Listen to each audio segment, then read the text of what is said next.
We can look at the challenges to be discussed today as divided into two parts. First, the issues that the alliance faced before the Ukraine crisis, and second, the issues that they faced after the Ukraine crisis. Before the Ukraine crisis, the Allies were challenged to produce some kind of vision concerning NATO's functions and purposes in the wake of the end of the combat mission in Afghanistan.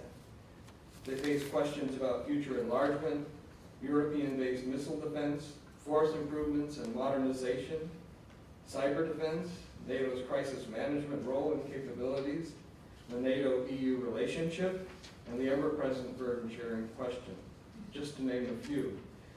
Now under, as the title of the conference suggests, the spell of the Ukraine crisis, all of those questions remain, but the list has lengthened and become more complex. The issues now include the question of what steps are required to fortify Article 5's credibility and how to deal with the new challenges from Russia more generally. In addition, the question of enlargement has become more intriguing. Over the past 65 years, the crises in the transatlantic relations frequently had something to do with how the Allies should deal with the Soviet Union or, since the end of the Cold War, with Russia. But they also, almost always, were very much about how to deal with each other. The burden-sharing question, which is always difficult, has taken on new contours and urgencies with developments in Ukraine.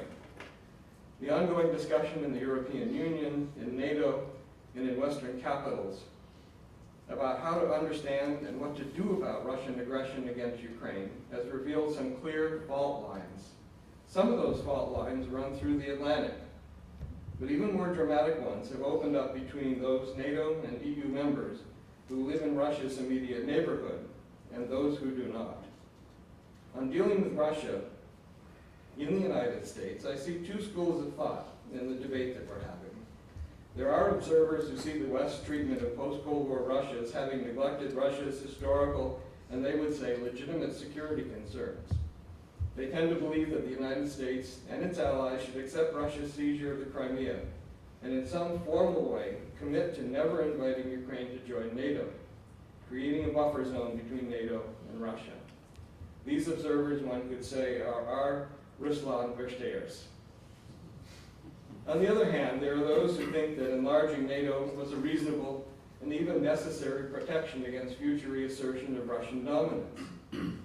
These observers now tend to judge that taking strong measures to defend Ukraine's sovereignty and deter further Russian aggression is absolutely necessary. The agenda calls for the first panel to discuss Article 5, crisis management, partnerships, strategic unity, and Russia-NATO relations, and the second panel to discuss military shortfalls, the NATO response force, framework nation concept, connected force initiative, cyber defense, and missile defense. I suspect that we will have some constructive overlap between what is said on both panels and also what is discussed among us after the panel presentation.